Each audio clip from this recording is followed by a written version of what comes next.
Our homegrown Delmarva hero, Harriet Tubman, earned fame far and wide as the Moses of her people, leading escaped slaves to freedom along the Underground Railroad. But did you know there was another Moses on Delmarva in those days?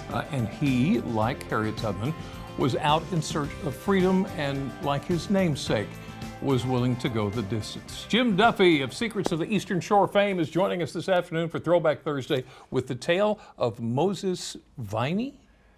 You know, that's an interesting thing because I always learned this in reading. So I pronounce it Vinny. Vinny, okay. But it might be Viney. But it's Moses. I'm not 100% sure, but it's Okay. Moses. All right. So he was born in 1817, Talbot County, somewhere in the Eastern Trap area, born into slavery. As a super young boy, his best friend was a guy named Richard Murphy, who was the son of his owner. This actually wasn't unusual. A lot of times, white kids and enslaved kids became fast friends through 3, 4, 5, 6 years old, but then they kind of grew into their separate roles. So Moses becomes a field worker as a teenager, and while he's in the fields, the old hands look at the geese flying over and say, the geese come from Canada where all are free. And this sticks in his head. His owner, the father of Richard Murphy, dies, and Richard Murphy has some debts associated with the estates as he inherits the farm. And all the rumors are that he's going to start selling slaves in order to make enough money to pay off his debts. The interesting thing about Moses Viney is that he was a planner. You know that book, The Millionaire Next Door, about a secretary or an auto mechanic who doesn't make that much money in life but manages their finances just perfectly and has an estate of $5 or $7 million. Right, a whole book about that. That's the kind of character he was. So when he's working in the fields, they used to have these contests. The overseer would run a contest. Who could stack the most sheaves of wheat, or who could get the most tomatoes, and do all that. And at the end of the day, the winner would get a few coins, a couple pennies, dime, whatever it might have been. Moses Viney dedicates himself to winning this contest every single time. And he does. And he amasses a fortune over the course of a couple of years of $20. Oh, wow. And he has $20, and he stuffs it in his mattress, never spends a penny of it. Easter Sunday, it was an Easter Sunday, about 1840, I think it was.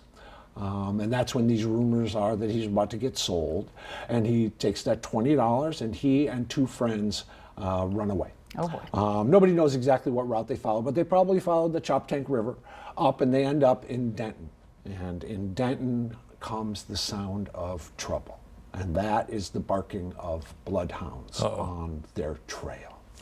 Did I mention that he was a planner? You mentioned that, yes. Yeah, you did. Yeah. Moses had prepared for this moment. Every free time that he had, he would spend with those dogs on the farm. No. Giving them treats and pets and love and attention. Right. And when those bloodhounds found him and his friends, he told those bloodhounds to go home, and they turned around. No way. Home. Yes, isn't that cool? But he wasn't out of the woods ready. yet. He wasn't out of the woods yet. They ended up stealing a little boat. Yeah. They took fence posts down, and they used the fence post as oars. They got up to Smyrna. He breaks out his fortune of $20. He hires a carriage. Somehow they get on a steamboat. He buys tickets for a steamboat. And after this long journey, he ends up in Schenectady, New York. Where he becomes really a lot of interesting things happen. He becomes the right-hand man, kind of the executive assistant to the president of a college up there that's still there, Union College, and becomes a very big deal in Schenectady. There's a brief scare when the Fugitive Slave Act comes along, and he moves to Canada briefly and comes back. The president of the college actually negotiated with Richard Murphy to buy his freedom. So that nobody could catch him and bring him back and all that. He came down back to Talbot County and visited after he got his freedom, met all kinds of, he was a family of 21 brothers and sisters. So he met some brothers and sisters that he hadn't met yet. Wow.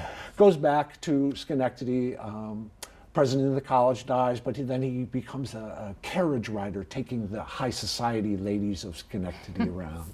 The anniversary of his death was actually yesterday in 1910, and it was a huge deal. All the high society types and everything else came out. They still celebrate him up at Union College, but the interesting thing, they had a story in the student newspaper, Union College, about the funeral. Ran right then, and about what an esteemed character he had become. And the last line of the story is just kind of so touching. It said, "And the colored people of Schenectady arranged for a floral display that spelled out the word F-R-E-E on his coffin." Isn't that beautiful? How about That is that? beautiful. Tribute to A life. planner with What a great planner. perseverance. Yes, absolutely. Another great story of Jim Duffy, Secrets of the Eastern Thanks, Shore. Jim. Thank you. That's terrific. Wow. Don't go away. We have more Delmarva Life on the way. Want to watch more? Visit us at Delmarva Life on YouTube for daily uploads of your Delmarva Life favorites. While you're at it, follow us on TikTok, Instagram, and Facebook at Delmarva Life to keep up to date with everything happening on Delmarva. You're watching Delmarva Life, and we'll be right back.